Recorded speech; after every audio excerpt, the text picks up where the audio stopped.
today's recipe, we're going to make breaded pork.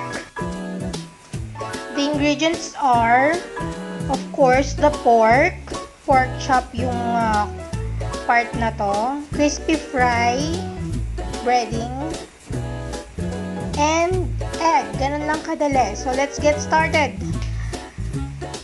Ayan ang ating pork. Ganyan kakapal yung cut niya.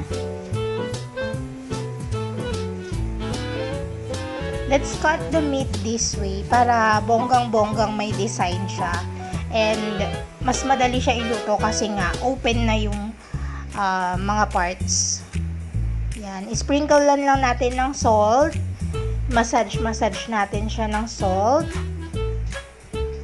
Harap at likod yan ng karne. Massage lang ng salt. Sana all na-massage. Then, ibit na natin ng egg. Ay, basag ang itlog. Basag. Scramble that, then i-dip natin yung pork natin dun sa egg.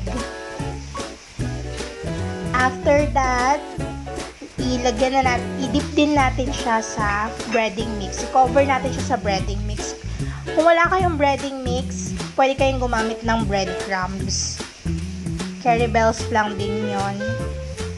Yan. Dapat yung singit-singit ng meat magkaroon din ng breadcrumbs ay breading mix. Iprito na natin siya. Maganda sana kung deep fry pero nagtitipid nga kami kaya curry bells na yan. Low heat lang dapat until mag golden brown siya.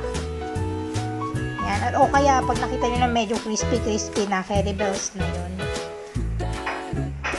Serve and enjoy! Best siya with sweet chili sauce. Or mang Tomas, bahala kayo. Bahala kayo kung anong gusto kong sausawan.